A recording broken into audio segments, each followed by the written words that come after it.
Os retificadores. É necessário muita coragem e muita renúncia para ajudar a quem nada compreende do auxílio que se lhe oferece. Inserimos a numeração dos parágrafos para facilitar a localização na obra. Destaque ao auxílio que abnegados servidores prestam aos que habitam no umbral, fato que já vimos nas obras aqui mencionadas.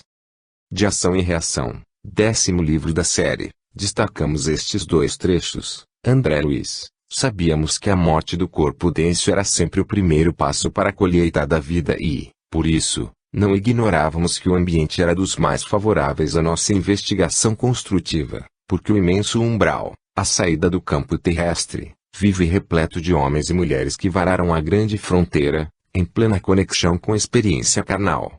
Instrutor Druso, daí o motivo por que instituições qual a nossa funcionam, em vários campos das regiões inferiores, que, na velha teologia, equivalem a regiões infernais. O que, porém, existe, de fato, é o imenso umbral, situado entre a terra e o céu, dolorosa região de sombras, erguida e cultivada pela mente humana, em geral rebelde e ociosa, desvairada e enfermiça. A relação do umbral com região de sombras é destaque das transcrições acima. Quanto às obras de André Luiz, é importante trazermos a opinião do jornalista José Herculano Pires, 1914 a 1979, a quem Emmanuel teria se referido como o melhor metro que mediu Kardec. Em nosso livro As Colônias Espirituais e a Codificação, citamos 2 obras e uma entrevista de Herculano Pires em que fala enfaticamente da existência delas, coisa que, segundo ele, não deveria causar estranheza aos estudiosos do Espiritismo, mas infelizmente, palpiteiros é o que temos muito. Mencionaremos somente a sua fala em O Mistério do Bem e do Mal, capítulo 26, intitulado Descrições da Vida Espiritual nas Zonas Inferiores do Espaço, que, em epígrafe, ele afirma regiões em que os espíritos continuam apegados às formas da vida material. Ação e Reação, de André Luiz, uma contribuição dos espíritos para as comemorações do centenário. Como se vê, Ação e Reação, novo livro de André Luiz, que a Federação Espírita Brasileira acaba de publicar, é uma contribuição espiritual para as comemorações do centenário. E que excelente contribuição! O título é suficiente para indicar o conteúdo. André Luiz faz uma ampla exposição do problema de ação e reação, através de exemplos colhidos diretamente nas zonas sombrias em que vivem os espíritos sofredores. Os livros de André Luiz, que já constituem volumosa coleção, valem por um verdadeiro trabalho de ilustração dos princípios espíritas, por meio de relatos de episódios vividos nos planos espirituais. Em Nosso Lar, primeiro volume da série, temos a descrição pormenorizada de uma cidade espiritual, destinada à preparação das criaturas para a espiritualidade superior. Em Os Mensageiros, a descrição dantesca das zonas de sofrimento, regiões purgatoriais ou infernais, como queiram traço, em que se arrastam as almas dos que não souberam compreender as oportunidades da encarnação terrena. Mensageiros são os espíritos superiores, que descem às zonas sombrias ou à própria face da terra para trazerem socorro às criaturas entregues ao desespero, à angústia, ao remorso e a todas as formas de sofrimento espiritual. Em Ação e Reação os fatos se passam, também, numa zona espiritual densamente carregada de influências materiais. Em meio a uma região aparentemente abandonada, em que as almas brutas e bravas, a que se refere Dante, rugem, choram, esbravejam e gemem, perdidas nas sombras e resgatadas pela ventania de suas próprias iniquidades, ergue-se um conjunto arquitetônico que oferece asilo, conforto e cura aos que se puseram em condições de ser socorridos, ou seja, aos espíritos que começaram a se arrepender de seus erros. Para os que não conhecem os princípios da doutrina espírita e não estão familiarizados com descrições das zonas espirituais mais próximas da crosta terrestre, tudo isso pode parecer ilusório, imaginário, pouco provável. Mas os que sabem que os espíritos não são mais do que homens desencarnados e que, como os homens terrenos, vivem a sua vida, executam os seus trabalhos e realizam as suas construções, compreendem bem as descrições de André Luiz. Há quem não admita a existência de coisas tão concretas no plano espiritual. André Luiz se refere, porém, às zonas inferiores, aquelas em que os espíritos, ainda demasiado apegados às formas da vida material, não conseguiram libertar-se em espírito. É edificante ver, em ação e reação, como os espíritos superiores trabalham nessas regiões, prestando sua assistência caridosa aos irmãos que se transviaram nas sendas egoístas da vida terrena. Herculano Pires, indiscutivelmente, profundo conhecedor das obras de Allan Kardec, sanciona as obras de André Luiz, que, como todos nós sabemos, contém variadas informações sobre a vida dos espíritos, no mundo espiritual. Inclusive, a obra Ação e Reação, motivo de seu artigo, fala do umbral, conforme vimos. Hermínio Correia de Miranda, 1920 a 2013, em Reencarnação e Imortalidade, no capítulo 4, Universalidade da Realidade Espiritual, faz comentários sobre a obra Telephone Between Worlds, Telefone entre Mundos, escrito pelo jornalista James Crenshaw, no qual trata a mediunidade do norte-americano Richard Zenor, 1911 a 1978. A certa altura, Hermínio de Miranda diz algo em apoio às obras de André Luiz. Nos planos espirituais imediatamente ligados à Terra, as condições são ainda mais próximas e há aspectos mecânicos e materiais que no Brasil se tornaram conhecidos e familiares por meio dos livros de André Luiz. Há regiões purgatoriais, densamente habitadas por indivíduos ainda obcecados pelas suas preocupações terrenas e que recriam réplicas dos seus próprios estados mentais e vivem e sofrem nesses estados. Os frustrados, os arrependidos, os que vivem com fobias, os que se preocupam demais, os odientos, os que buscam vingança e os desiludidos, todos esses constroem seus próprios mundos à parte. Por exemplo, o assassino esmagado pelo remorso cria sua própria punição, aprisionando-se em suas formas pensamento, que podem ser uma constante reapresentação do seu crime ou uma completa e vívida exibição de quadros mentais de seus piores temores de punição adequada. Hermínio de Miranda, portanto, ao comparar informações de André Luiz com as obtidas através do médium Richard Zenor, vê perfeita semelhança no que trazem os autores. Observação é que isso consta de um capítulo que tem o título Universalidade da Realidade Espiritual. Certamente que isso não foi sem propósito. O segundo parágrafo da transcrição é da obra do médium Zenor.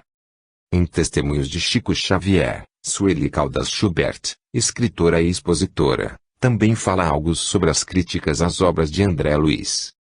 A obra deste autor espiritual veio balançar sediças estruturas, destruir as ilusões dos que se apegavam às supostas delícias de um paraíso sonolento e tedioso, ou a eternidade de um inferno dantesco, do qual afinal de contas ninguém se julga merecedor. André Luiz mexe com essas bases arcaicas. Não o inferno, mas regiões trevosas das quais não é lá tão fácil passar-se ao largo. São zonas onde estagiam temporariamente as almas que com elas se afinizam, até que mudando o próprio tônus vibratório ascendam a outros locais da espiritualidade, que bem pouco diferem de certas universidades e hospitais terrestres.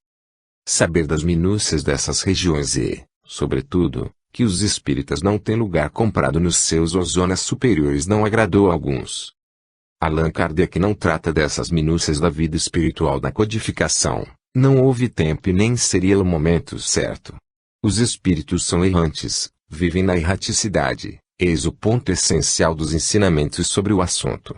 Mas toda a sólida base para as futuras notícias sobre a vida espiritual foi assentada pelos espíritos superiores e pelo próprio desdobramento de Kardec em seus comentários em A Gênese, principalmente. Sim, é fato que Allan Kardec não teve tempo para tratar de minúcias da vida no plano espiritual. Portanto, apegar-se demais ao que ele não disse para dizer que não existe, julgamos, faltar com a lógica. Por outro lado, as descrições que detalham o umbral que encontramos nas obras de André Luiz, aliás algumas até questionáveis, ainda não passaram pelo controle universal do ensino dos espíritos, razão pela qual devem ser apenas tomadas a título de opinião pessoal. Conclusão: jamais encontraremos a verdade, se nos contentarmos com o que já foi descoberto. Aqueles que escreveram antes de nós não são senhores, mas guias. A verdade está aberta a todos, ela não foi ainda possuída integralmente. Gilberto Tournai, Sec. Xi. De nossa parte não restou dúvida alguma de que, na codificação, podemos, sim, encontrar suporte doutrinário para defender a tese da existência do umbral, embora ainda não tenhamos consolidado o detalhamento completo do que nele existe. Entendemos que, SMJ, no geral, é nítida a correlação do umbral, mencionado na série André Luiz, com as trevas, termo que vemos ser utilizado inúmeras vezes nas obras kardecianas.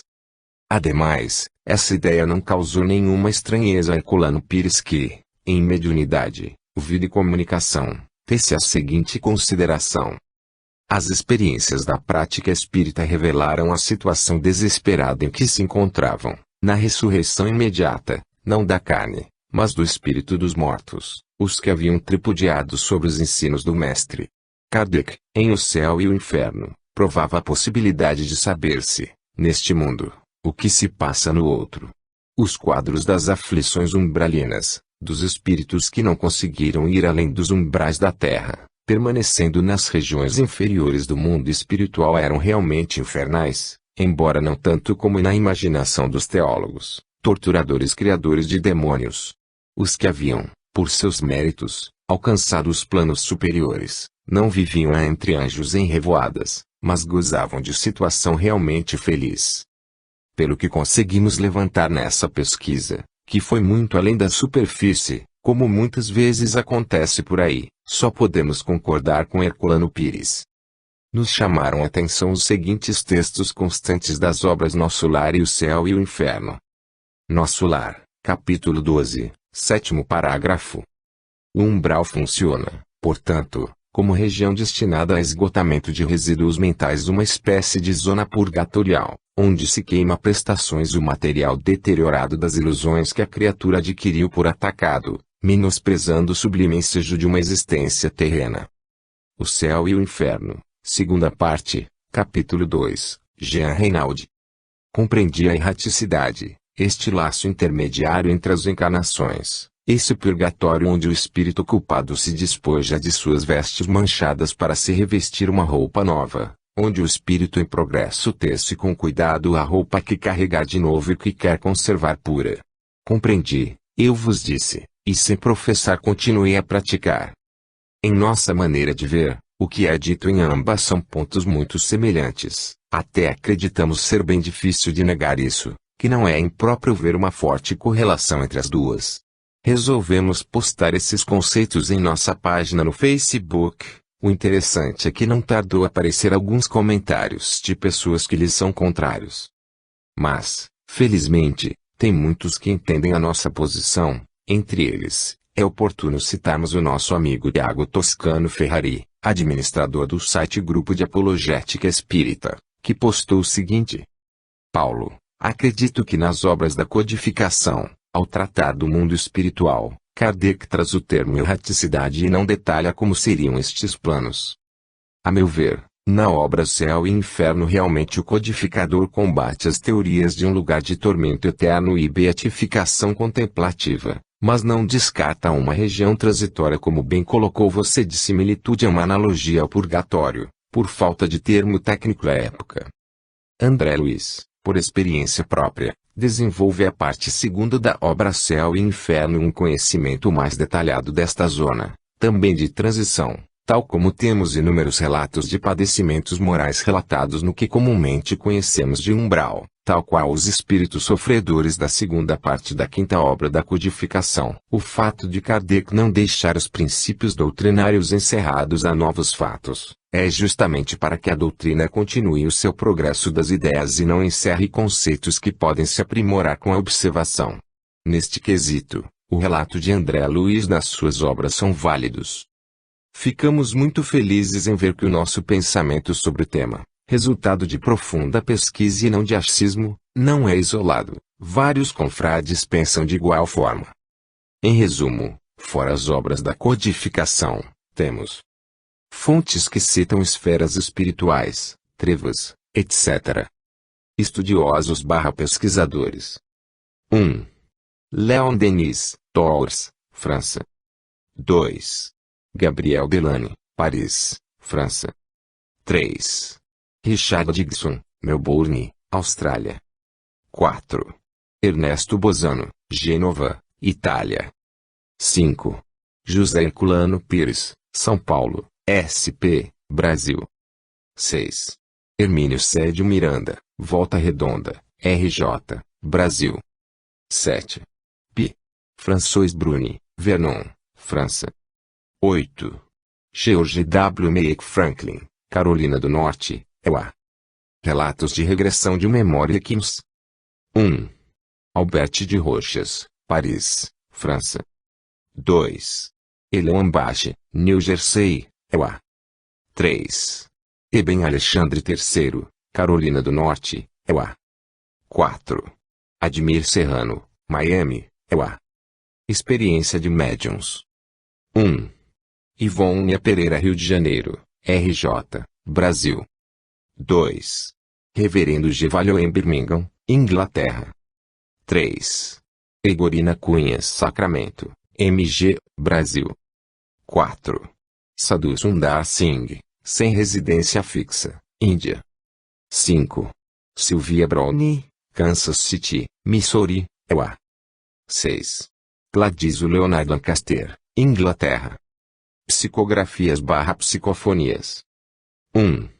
Joseph Roloff, Holanda, Países Baixos. 2. Anna Wickland, Chicago, Los Angeles, EUA. 3. Chico Xavier, Pedro Leopoldo, MG, Brasil. 4. Francisco V. Lourenço, Dom Feliciano, RS, Brasil. 5. Divaldo Franco, Feira de Santana, Bar, Brasil. 6. Antoni Borgia, Londres, Inglaterra. 7. José Fernando Araújo, Blumenau, SC, Brasil. Aos que emitem opinião sem se embrenharem numa pesquisa mais abrangente, relembramos essa judiciosa orientação do codificador, constante da Revista Espírita 1859. O erro de certos autores é o de escrever sobre um assunto antes de tê-lo aprofundado suficientemente, e, por aí, dar lugar a uma crítica fundada. Lamentam-se do julgamento temerário de seus antagonistas, não prestam atenção ao fato de que, eles mesmos, frequentemente, mostram o ponto fraco. Portanto, antes de nos lançarmos a opinar sobre algum ponto doutrinário é necessário que bem antes nos lancemos, com muita dedicação, ao estudo mais aprofundado do tema.